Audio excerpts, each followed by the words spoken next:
Here we go. Well, hello, everyone, and welcome back to the iHealth channel, FinFab channel, and iHealth Radio.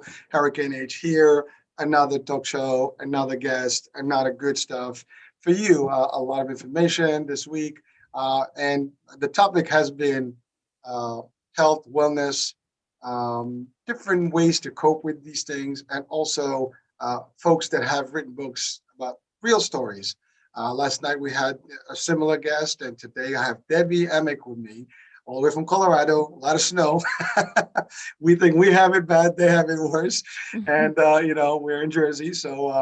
But really today we'll be talking about her journey, and Debbie also has a book. It's called The Actual Other Side of Perfect, and obviously it's available on Amazon, I think eBay, and a few other platforms. And I'll give you the chance to tell us where we can go get it.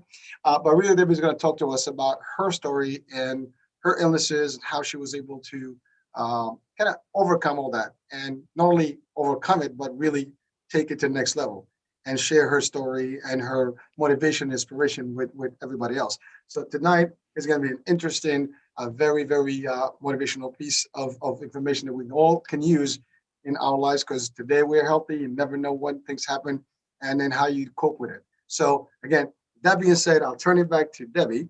Debbie, tell us a little bit about yourself. Oh, well, I'm just so grateful to be here and have this lovely conversation with you. Thank you so much for giving me the chance. Yeah, so about 10 years ago, I started navigating these like winding roads of autoimmune diagnosis and treatment. And so for a while, that meant I gave away my power to people with MD after their name, right? Looking for diagnosis and then seeking some sort of validation from that. And at one point, I found myself on 9 different medications, prescription medications, 3 times a day, and feeling so much worse than when I started. Slowly started taking back my power a little bit at a time, working on things that I could control in city, in my environment, the products I use in my home and on myself. And eventually I had this conversation with my rheumatologist that led me to thinking maybe I should step away from my job for a while and try and eliminate stress. And so I did that. I left a 14-year career in classroom teaching. And I thought, this will be the magic bullet, right? This will solve all my problems, eliminate all my stress, and I will get healthy finally. And it wasn't until I did that that I found myself in this very unexpected, deep, dark, emotional place. And my work since then has been just like clawing myself out of that place, and doing everything I could to never go back. And so the surprising thing that happened was when I began to work on this more emotional side of myself, like figuring out how I got in those depths. I also began to feel positive physical effects in my body, like physical pain leaving my body. And so it just made it really clear how closely the two go together. Um, for me, it was repressed emotions and some trauma I had never dealt with, and finally dealing with that did start to help my physical health as well. So thank you, Debbie. The first part is, let's go to the source. So you talked about autoimmune chronic illnesses. Can you shed a little bit more light on what that was, and because I mean there are many people that may not even know what that could be. I mean, obviously if you're in health, you probably know, but a lot of folks, what does that mean? I mean, does your Sure. immune system shut down? I mean, is it not working? And how does that even manifest, right? If you can Yeah. share with So us your background.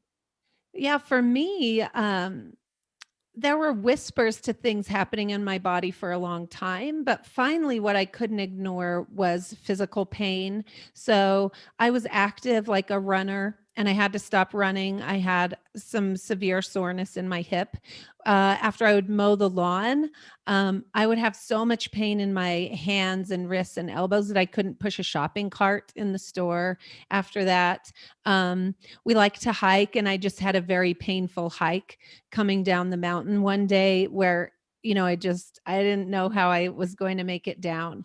And so eventually what I learned about my own body is that I have something called mixed connective tissue disease. So this is like a crossover autoimmune disease, a mixture of lupus and something called relapsing polychondritis for me. And that specifically attacks cartilage, right? So when we're talking autoimmune diseases, we're talking about an immune system that is not functioning properly. So confused about what is healthy tissue and what is unhealthy tissue. And the immune system can be overactive and it can attack healthy tissue versus unhealthy tissue. And so for me, it had attacked the cartilage in my lungs specifically. Which meant I have this severe, what was labeled severe collapse in my trachea and bronchioles when I breathe out. And the treatments for that were very just not great, right? So it would require surgical intervention, like putting stents in my lungs to keep them open. And then eventually that leads to lots of not good things, infections and a lot of lung issues that you can't get over. And then just most recently, I was diagnosed with something called pulmonary hypertension, which is high blood pressure in the lungs, which causes heart failure fairly quickly. So these were the just like bleak diagnosis that I was presented with that really had me questioning my life, my longevity, what I would look like in the future, like working and living for someday for retirement, and then starting to question, like, will I even make it to retirement, let alone what will my body look like? And so really just grasping at like one magic straw, one magic bullet after another, trying to find what would heal and what would solve those problems. So the doctors basically, once they give you a diagnosis, they give you medicine and some other options, surgical, like the stents and things like that. Did you actually go through that with, like for a phase, or you did not actually even entertain that? So I went through so many tests, and one of the tests was the one that showed that I have this severe collapse in my lungs. And it just so happened that I was feeling really good at that time. Like I had been working a lot on healing, feeling better. And I had just ran the day before like a 5 mile run or something.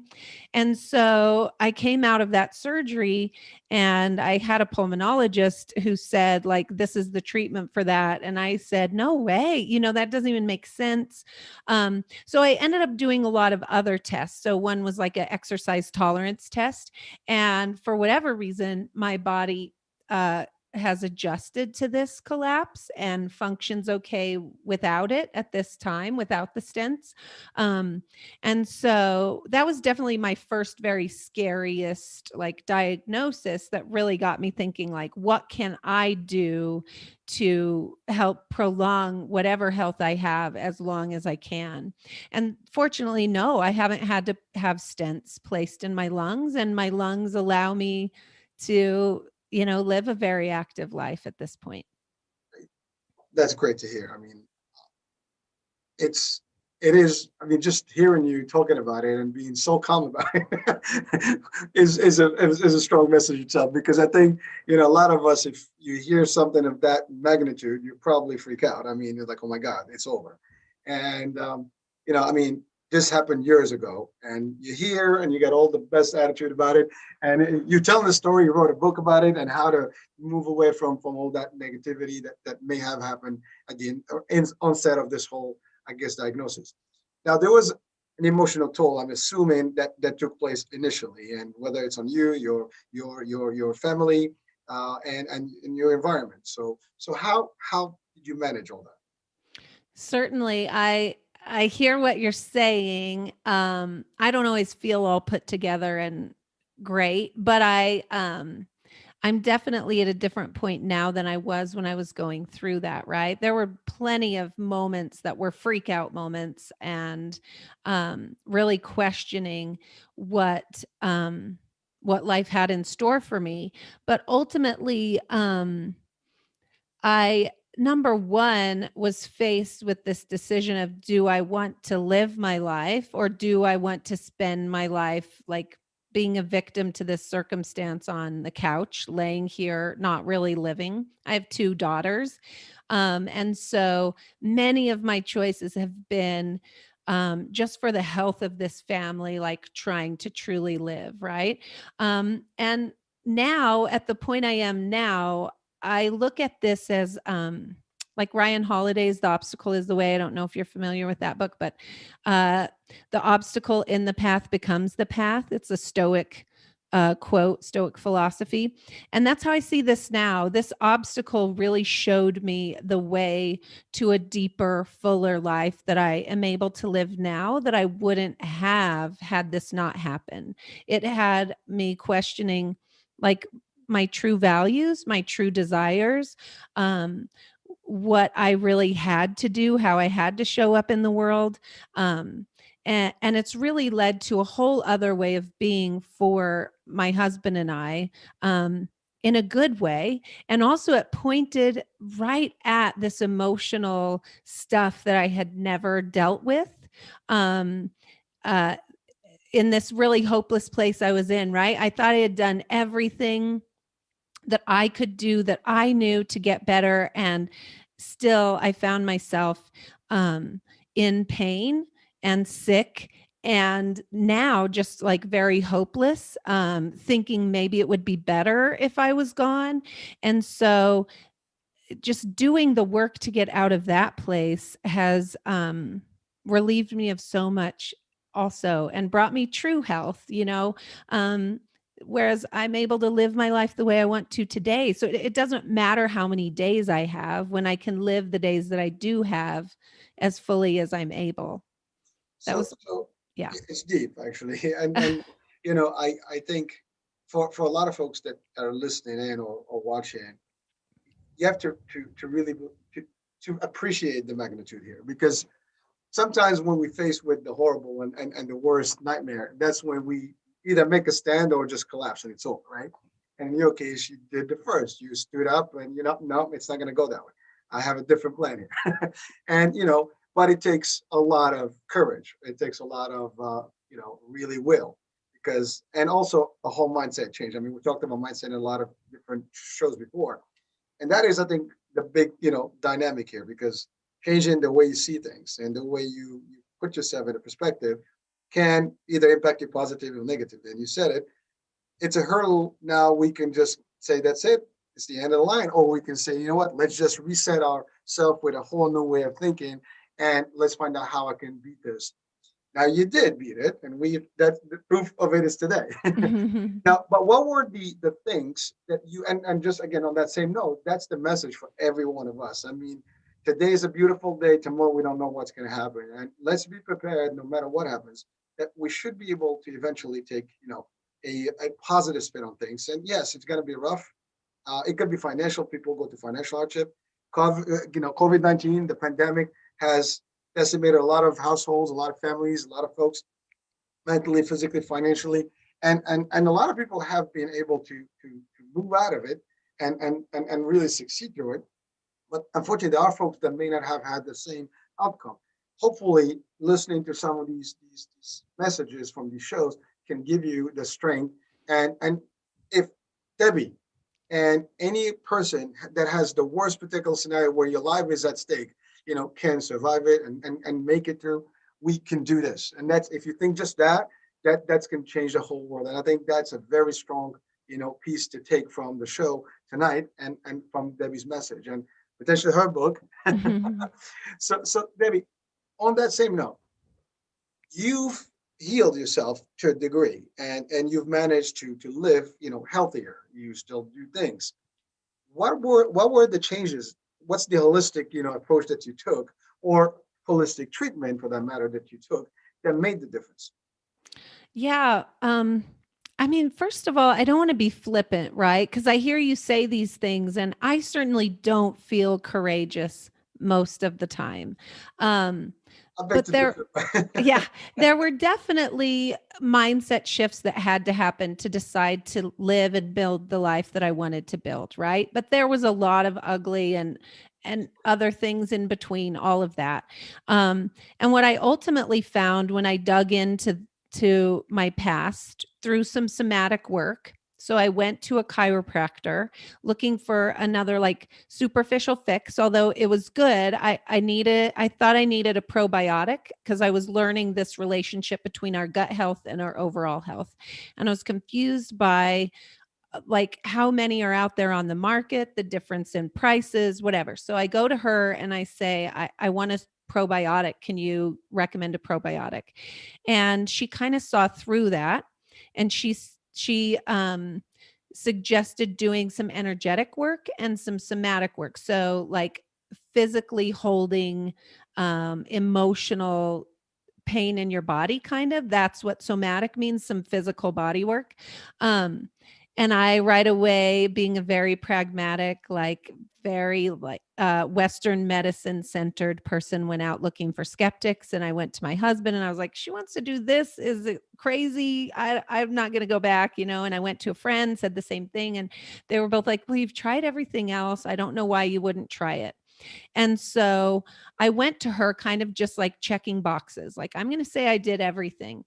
Um, and over a few months after she did um, this work of where I was holding like memories, emotional pain in my body and helping me release it, I started to feel some physical pain that I had been holding in my shoulders, in my thighs, leave my body, like lessen and eventually go away. I was doing all these other things at the same time, um, doing a lot of reading, like learning about releasing shame from Brene Brown, reading Glennon Doyle, learning that like I had used perfectionism and people pleasing to as a way to like never really deal with these issues from my past and also keep people at arm's length, right? Never be vulnerable enough to let them see the real me.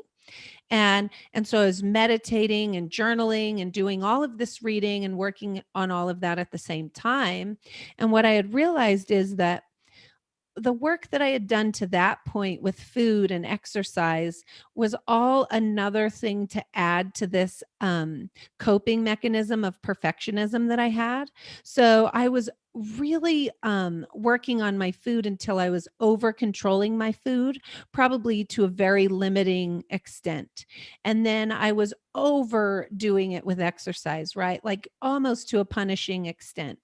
And so once I started working on this emotional side, the mind and the body at the same time, I slowly began to use those things in a loving way. So I can use food in a way to show love for my body in a healthy way, right? But not to like a limiting, over controlling extent. And I can do the same thing with movement and exercise in a way that loves and cares for my body, not like punishing or hurting me. And so all of that kind of worked together and was happening all at the same time to help me get to the place where I could realize these unhealthy like coping mechanisms and why I had developed them and let go of them and be able to create this practice and routine that helps me live in a much more aware and conscious place and act from that awareness and consciousness. I still have medical doctors, right? I still have to take a couple prescription medications. I'm grateful for that. That helps keep my immune system under control. But also, I can use all of these things to help care for and love my body and work toward healing. So there's a lot of stuff there. I know. So you really kind of gone through the motions and tested things, and you had to really find that equilibrium, that balance between the mind, the body, how to really properly use it, the nutrition, the physical aspect of things, and really get that nice formula, which is usually that's the sweet uh, spot of how you get things done correctly. And even doesn't matter what you do in life. I mean, we all are struggling with that every day, like to Hmm. get that nice little, frequency and that sync, right? So you were able to do that. Now, how long did that take you to actually get to that, nice level where you got it? Well, from the point where I found myself in this very dark, hopeless, emotional state to feeling better and feeling like I understood myself and actually dealing with my past and releasing that trauma, um, not quick at all, a couple years. And actually, writing the book was sort of a part of that healing process. And that took 2 years in and of itself, from start to release. So yeah, I mean it's a life's work. It definitely took years to get like this dialed in and to a place where I feel like I can have more control, more understanding, just loving myself and my body better. But the physical somatic work, I would say it was a matter of just months before I started to see some actual um Jesus. like release in my body of that pain. I couldn't really lift my arms above my shoulders at all. I couldn't do my hair. And that, was a pretty dramatic thing to realize. Like I was able to begin having more movement and less pain. And that was more a matter of months, just that part. But there was more work to do after that, obviously, with dealing with all the stuff I had been So what, denying. so would you say today that you're, in terms of being 100%, how Mm. close to the 100% would you say That's a to tough question. well, again, I know it's not the Yeah. same, but in Yeah. your mind, like, in terms of Mhm. to get, because we don't need 100% sometimes. We just need enough to be there to do certain things, right? But No, I get it. you were there. I mean, Mhm. you are there today, in a comfort zone. So what is that percentage if you were to say it? Well, if I could just answer that really honestly, I feel like going through this and being open about it finally, not like hiding it away, I realized just how many people are tired or burned out or sick or like searching for medical answers and not getting them. And it's a lot, men, I'm sure too, but a lot of women speak to me because they feel comfortable. And if I just put myself in that place, I am doing so well, like my body does what I ask it to do, and I'm grateful for that. I feel good. I don't really, like I do still get like tests to check how things are going, and my body's doing well. In the same respect, like there's not a real way to regrow cartilage at this point. It's not like my body's going to start rebuilding that cartilage on its own. And so that's just something that my body has. And hopefully I can prolong the health of my supporting muscles and the rest of myself. So if I compare myself to all these people I know and see, I would definitely say 100%. But that's not fully accurate, right? But I feel good. My body does what I want it to. And what more could I ask of, this vessel that's carrying me around? Well, the reason I asked that question, because we tend usually to compete with others at all times. Like, they look great, they look this way, they look the other way. Mm. Doesn't matter what other people look like. It's really, that's why I said about the 100%, because our 100% can vary. It's not the same, Oh, yeah. and everybody's 100%, should be theirs, and they don't have to really match it to somebody else, because my body may not take the same challenge that somebody else, will do, and so on. So this age, there's so many things that apply to it. So the reason I ask is because I want people to realize that, it's high, and then you just answered it even better, because sometimes we look at who is doing better. We never look at who is doing worse. And, Mm. and sometimes actually they're probably more doing worse than better. And so if you look at the scheme of things, we're always going to be doing either, less than some and better than some. And so finding that Yeah. balance in the mind can also give you good, possibilities. I So love that. Yeah, I appreciate you making that point because I, talked a bit about that perfectionistic coping mechanism that I've worked really hard to get past. But all of what you just mentioned was tied up in that, right? Like weighing myself all the time, comparing the way my body looked to the way other people's body looks or looked, or what my body does compared to theirs. And it's not that I don't ever go there anymore, but I'm more aware of it. And what I try to focus on all the time is how I feel, not how I look, right? Or how I feel, not how I compare to anyone else, but it's more about, does this make me feel good? Then that's great. Not like how much do I weigh, or what does my butt look like, or what does hers look like, or anything like that. So Well, I mean, remember, in especially today's, I mean, nowadays, I mean, with everything around us, it's all about, there's certain almost stereotypes on how people should look, should feel, how should dress, and so on and so forth. And we all kind of get that peer pressure type, and we all want to like almost mimic everything that is trendy, right? yeah. And maybe that is not the case. And sometimes when we go through tough times, they realize, what, I don't have to do it. Now. If I can, that would be great. But I certainly, if I don't, that's okay too. And uh, we can talk about this in poverty. We can talk about it in knowledge. We can talk about stuff. Yes, we always seek better, and we always have to work towards better. But that at any given time, your better is where you are. I mean, that's that day, and then you'll work for the next one. But if you literally won the world overnight, it doesn't happen. Nothing happens overnight. And and certainly sometimes I want to be a billionaire. I'll probably that's a good wish, but I got to work a long time for it. I may get lucky, right? A lot of people have wishes and dreams, and I always support dreams. And I always say from here, if you have a dream, go after it, crazy as much. But health is probably, we talked yesterday about time. Health and time, those are things that probably you can give the world's money to just gain back if you can. And those are things that you lose all the time. Your health always deteriorates over time, and your time is also dissipating as it goes by. So you can only do the best you can to in whatever time frame you have. So that's an important element that I wanted to share, and that's why I kind of pointed out that particular question. It sounded weird in the beginning probably, but Yeah. but so now Debbie, here's a technical question, but it does relate to all this. So we talked about your way of doing things and your approach and your success on it. But again, you mentioned husband and kids. So their role had to have some impact in your healing process. Their patience, the support, all that stuff. Tell us a little bit about that, because I'm sure that as you go through tough times, everybody's around you is going through the same thing, and they have to cope just as equal or even sometimes more, because they have to take some of the your frustration. And so how did that go? Yeah.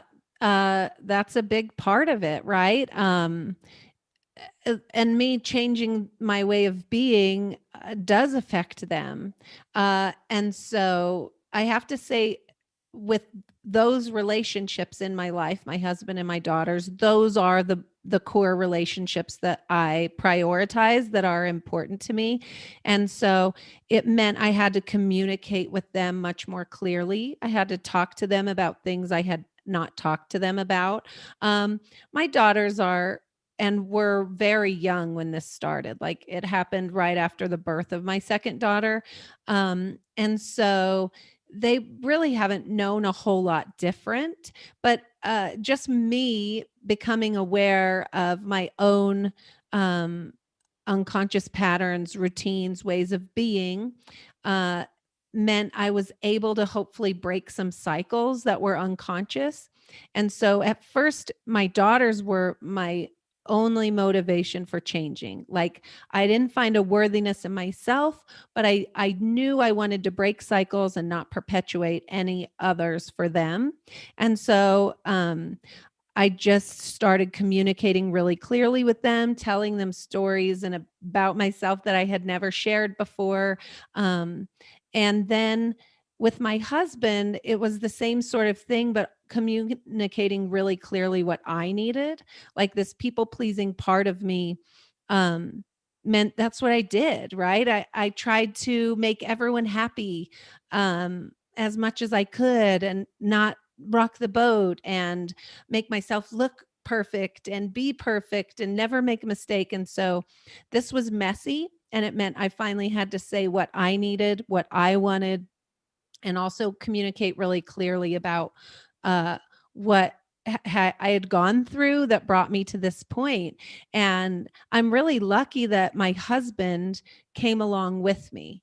And it wasn't always easy. There were a lot of difficult conversations, but he supported me in that growth and he grew along with me too.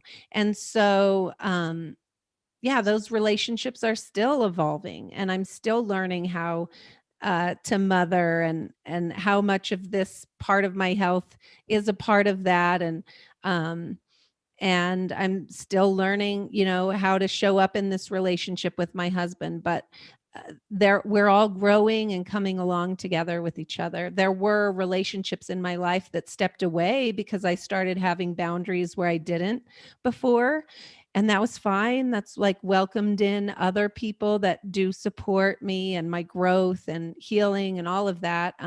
Not that it was easy, but those are parts of growth, right? Some people step out and it makes space for other people to step in. I don't know if I answered your question No, you did. very succinctly, but No, you did. And again, I mean, it's never going to be easy for you, your family. And good news is, like you said, the baby was a baby.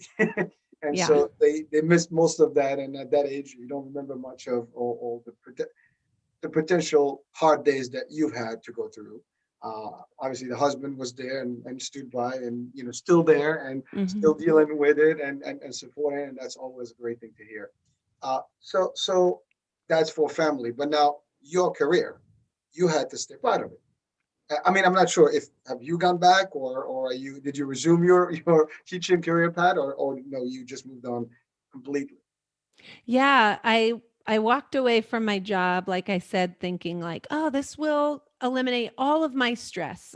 Teaching is a very stressful job. There's a lot of cumbersome aspects to it.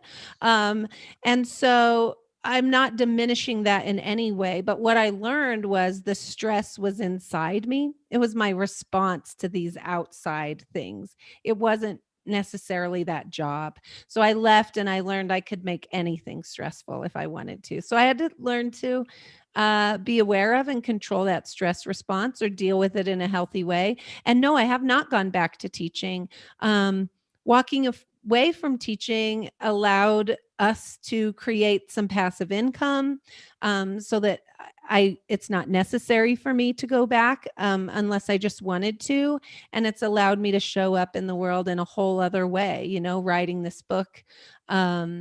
We have a podcast and some other things as well, and so yeah, I am grateful for that time in my life, and now I'm grateful for where my health has led us so that we can show up in this way in the world now. So that's great to hear. And now let's talk about that book. Oh, See, sure. so that's the key element here. So your experience, your journey. I mean, how did that even start? Did you just think about like let me just write it up in a book, or somebody kind of give you that spark? Hey, why don't you write a book about this? How did that all happen? Yeah.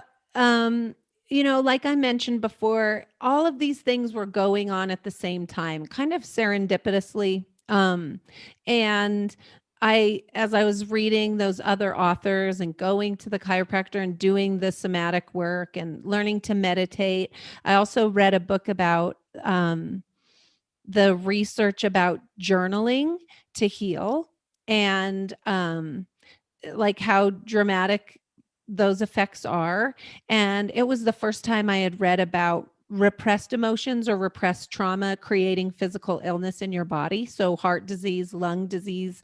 Um, it kind of affirmed that for me, whereas I never put those two things together. I thought when a doctor said like maybe you should eliminate stress, it was like she's saying it's all in my head or whatever. And then I read a couple of other books by a couple of other doctors, one called When the Body Says No by Gabor Mate, and another called The Body Keeps the Score by Bessel van der Kolk.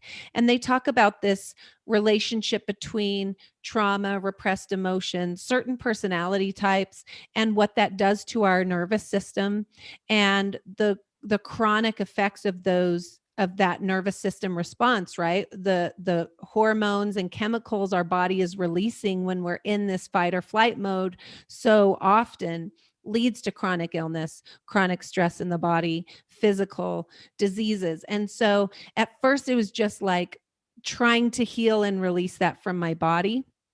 And it turned into the story of healing and to hopefully being able to help bring other people along in that healing and allow them to heal also, in whatever way, whatever they might be able to glean from it. It just developed that way. And then it felt like this was something I needed to take forward and really make something out of. So And you started the book, and 2 years later, it worked out. Now, yeah. now, now, did you ever hear any from anyone that actually potentially read your book and had an impact or change their life because of reading your book? Oh, wouldn't that be something? It's Yeah, really I new did. in the world. Yeah, it's really new. So it just came out February 1st. And I've heard a lot of great, nice things from people about the book. Um, Kind of like, oh, I didn't ever realize that this was showing up in my life, or I never put these two things together. Um, but yeah, I mean, that is the supreme hope, right? Like this writing this book really helped me. I know that I've benefited from it.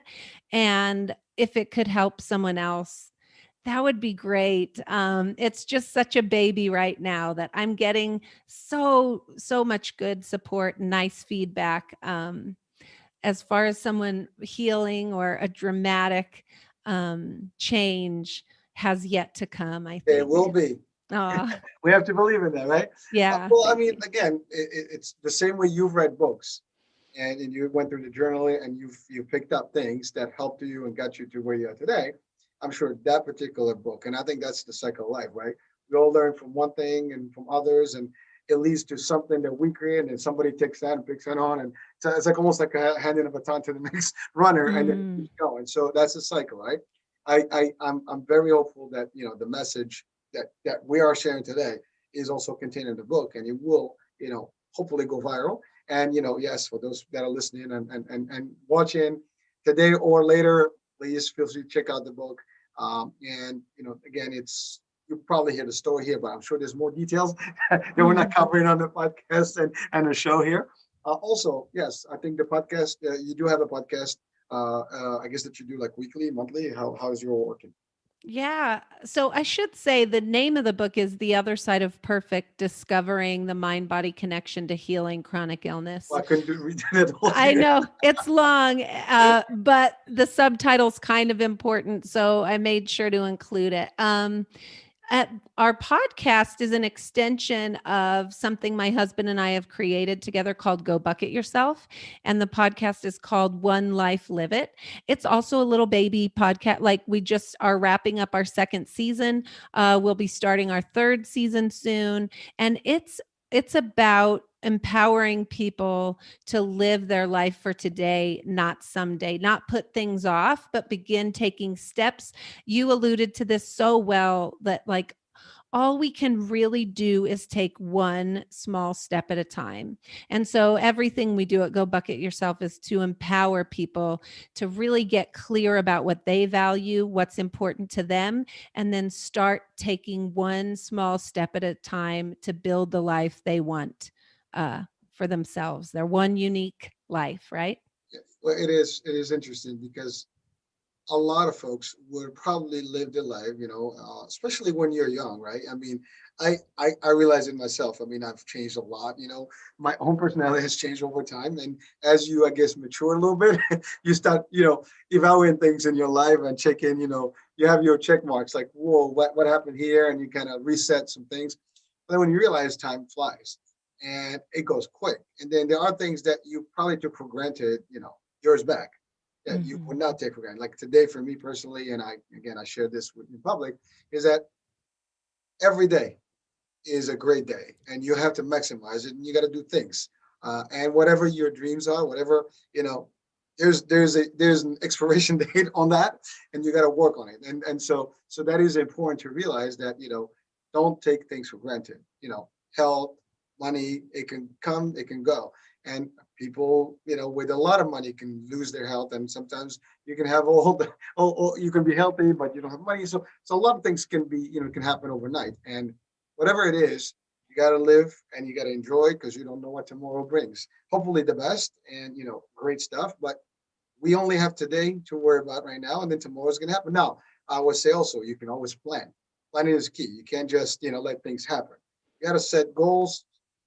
I guess short term, long term, and work towards them. That's fine, but at the same time, you got to maximize the opportunities. Don't waste your minutes. They're very valuable. And when you're in the 20s and the 30s, anyone that's listening, they probably life is going to last forever.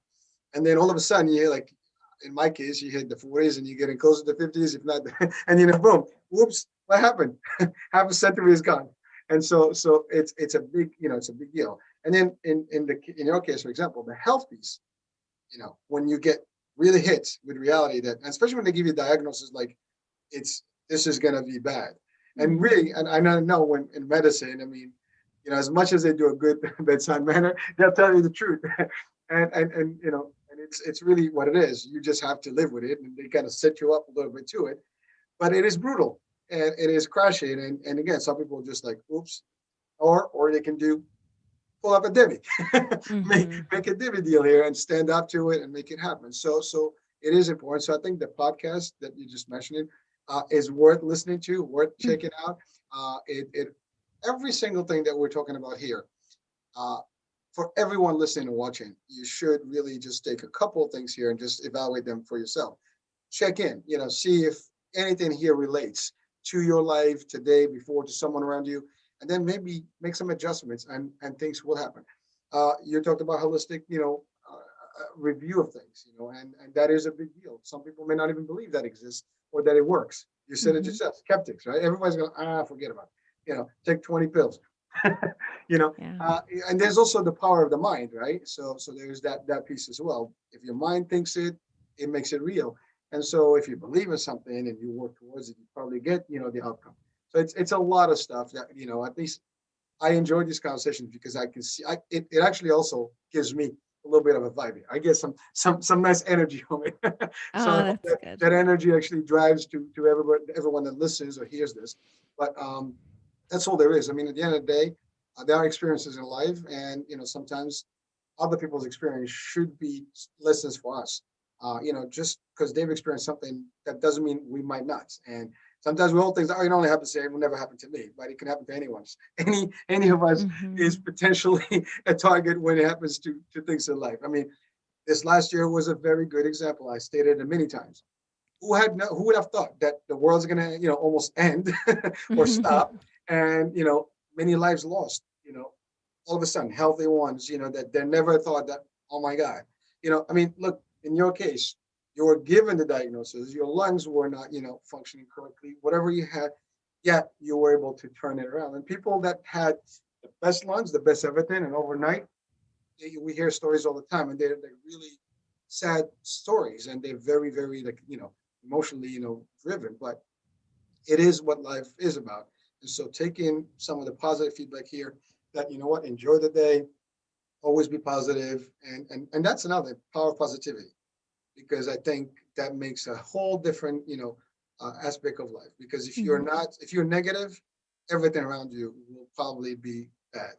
And you will tend to actually somehow navigate towards the bad. And if you have positive thinking, you see a positive outcome, somehow it manifests. And then again, I've tried it personally, it works for me. And I know everyone that I talk to that's positive, shares exactly the same feelings. Again, this is not about me. This is about Debbie's show, but really, this is what I'm getting from this. And again, I want to reiterate that to everyone listening, that if it happens here to Debbie, it can happen to anyone. And if it happens to Debbie and she's able to get out of it and make the best out of it, we can do it to any one of us that's listening or watching. So one last item. What would because I don't want to be the last one giving that advice. I want you to give me that advice. So what will be your advice, from this platform Mm. right now to folks listening in? Well, I mean, we all have a unique set of circumstances, and ways that we've dealt with life and got to the point that we are now, right? And so I think that we'll probably all need a unique set of of skills or things to get through that and to where we want to go. And so I think the first step for me is awareness, right? So just being the noticer of the thought patterns, the stories we tell ourselves, the routines, without judgment, just noticing what's going on in our mind, what the stories are, and what behavior patterns come out of that. Um, and once there's that awareness there, we can detach from things that aren't true, and we can write new stories that we desire for ourselves, right? So for me, it was a lot like, I am not my body. I am not my pain. I am not my illness or my diagnosis. Um, and getting clear about our values and what we want out of life. It may be, I am not my house. I am not my car. I am not how much money I have in the bank. So, first, just awareness of the things that we're saying to ourselves, that our mind is saying and wants us to believe. And then being able to detach from those allows us to like consciously come to a place of, like you said, where do I want to be in the future, so that then we can back it up and just focus on the one next step to get there, and then the one next step after that. But I think we can't do that without bringing awareness to our patterns and routines, and being able to detach from those so that we can um, write better stories, write the story that we want to hear for ourselves. I'm not going to top that.